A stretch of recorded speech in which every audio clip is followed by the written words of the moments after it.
We have some interesting theories here on the Twitter. Jay Plaub says, just be glad you don't have to worry about the ham murderer. Who's worse? Who is ham-murdering.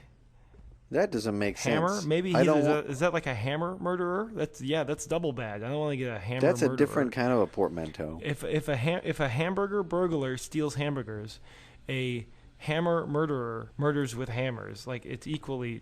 I don't like either of it. Well, hold on a second. Is it ham murderer as in HAMMUR, or is it MER? Because where that placement is will tell you whether or not he murders with ham or if he murders with hammers. Oh, perhaps, yeah. Perhaps he simply takes a hock of ham and then uses that for durs. And the murd is just sort of a bridge. It could be a metaphor for our this nation's restaurateurs. Like, you're all ham murderers. It's like a PETA thing. Oh, I was going to say, like, entrepreneur, ham murderer. Which says that you have some expertise in the realm. Yeah, you're a connoisseur of ham murders. Which you'd think that you would have to have a good number of ham murderers beforehand, so that you could have somebody first who you could... were an amateur ham murderer. You were a ham murder amateur, and now you are a ham murder connoisseur. Soon you will be like the sous chef. You'll be the sous ham murderer. You'll make your way up. Yeah, you'll wear more increasingly elaborate hats. Well, how about, in the same way that an entrepreneur is somebody who runs the business, and a ham murderer would be somebody who sells the business of ham murder, like a Mary Kay thing. Yeah, he sells it to housewives. And so you want to be a ham murderer, so you have to get the ham murdering kit, which has what? Hammers, murders, victims. Well, you got to make your own murders. Like a list of addresses.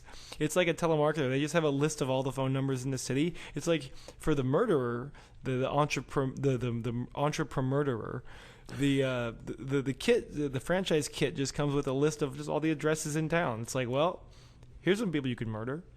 Start at the top. Try all of them. Go ahead. Try different techniques. You got to try. Yeah. If you only get 1% success rate, that just means you got to increase your attempts.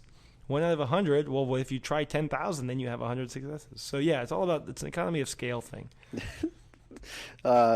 Yeah, J.P. Laub chimes in and says it has a murder of crows. Now, I don't know what crows have to do with it, although I imagine that crowbars, like a crowbar versus a hammer, they have the prying section. Yeah, a murder of crowbars, a murderer of crowbars. That's probably relatively common in the world of murder. Because crowbar is handy; it's a good tool. He may be talking about the number of crows because they are scavengers swooping down on the Hamburglar's house at any given moment. Oh, because to try and he has to fend them off. Trying to get those hamburgers. That's why it's called a crowbar, because if you have crows, you need to then have a crowbar, like a scarecrow. Similar thing. It's in the name. Well, the crowbar is hooked over. It's perfect for catching the neck of a crow. Yeah, and so but in the way that a scarecrow is for scaring crows, is a crowbar then for crowing bars? Like, let's say you have a bar. Let's say you have like a tavern, a bar.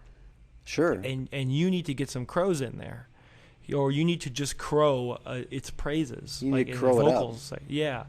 And then you get the crowbar to, like, I'm not sure is this like an archaic usage that's since fallen from use?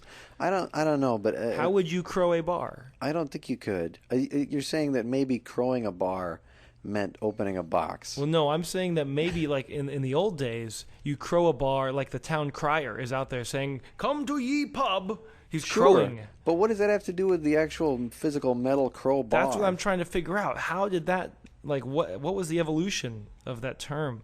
Where that used to be a tool that guy would use. Maybe he had to open boxes. Maybe he had, how they always say you stand on a soapbox?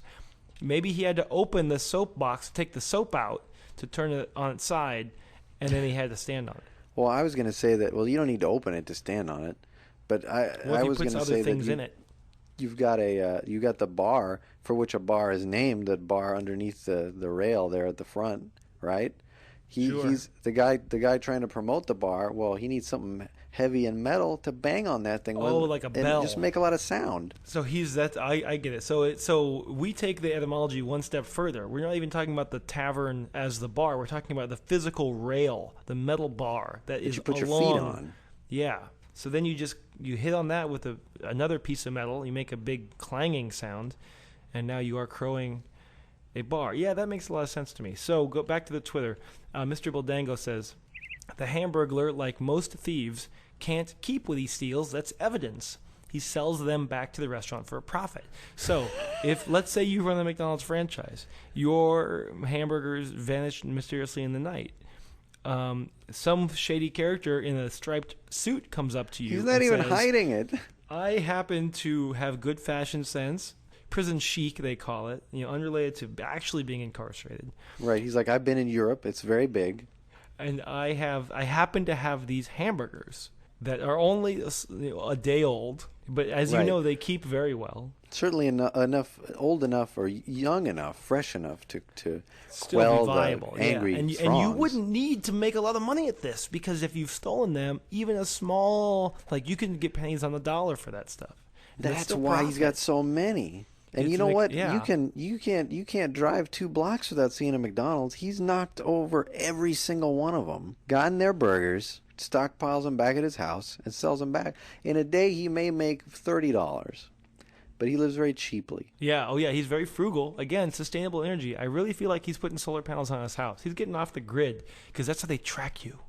And if he's stealing hamburgers, he wants to be as a sort of far from any law enforcement records. This has to be sustainable in not only in an economic sense, but in a they can't catch me sense, because I'm holed up in the mountains with the militias and my hamburgers. I thought you were going a completely different direction with this conversation at the beginning, when you said you never saw him eat them, because he doesn't eat them, and I thought it was just because his mask was not articulated. Absolutely, the Cookie Monster eats them, but all he does with them is just kind of laugh about having been caught. Yeah, he's there's a grand tradition between the Trix Rabbit and everybody else of the strivers. Yeah, as they call them in the industry. The noble, these guys are martyrs for their, it's like it becomes this obsession. I will never get these stupid sugary cereal. It's not even that good, but it's become a quest. It comes to a point, though, where you can't, is it okay? It's sort of like the same thing where the Batman is chasing the Joker, saying every time the Joker escapes, he kills 300,000 people. Maybe we should just put him to death. But Batman's like, no, we, for whatever reason. We can't kill. Yeah, you can't kill him. Just throw him in there. Maybe the whole Batman, that whole deal is... It's like an elaborate reverse psychology to prompt just that reaction. It's like, you know what? Death penalty is not so bad all of a sudden. After reading all these Batman stories with these elaborate straw man arguments, death penalties seeming pretty good. So you look in the fine print, some of those old Batman editors with Dick Giordano, I don't even know who they are. It's like, hey, where are these guys getting their funding? These comics aren't selling very well. The comic industry is not doing great. No. Oh, it's the death penalty lobby. It's all this money's coming from Texas. Oh, I see. They're saying that kids are going to learn early that, man, we really should have killed him, because he just gets out and kills moms and stuff. That's not okay. Yeah. We got to try harder. Yeah. So what are you saying? We got a tweet here. Rich Magahiz, forgive me if I'm mispronouncing a internet Twitter name. He says, I thought Cookie Monster just crumbled them up, actually. Which would make Cookie Monster an incredible performance artist. He's named that because he's a monster to cookies. He destroys them. He doesn't eat them, even. Now nobody gets them. And maybe he's reverse psychology, too. Maybe the whole idea is, I'm going to be such a grotesque parody of someone who would eat cookies that the children will be scared away from them. This is what I could become if I shove cookies down my craw incessantly. Yeah, he's literally, it's sort of a Gollum type of a transformation. And now all he can do is warn kids that if they don't want blue fur and googly eyes. Right, yeah, I used to be human, I was once like you, and now cookies. It's like Sisyphus. And he's forced, his punishment is to act out the eating of cookies. He can't eat them. They don't go in his mouth. He tries, but they just fly onto the ground. He's the Sisyphus of cookies.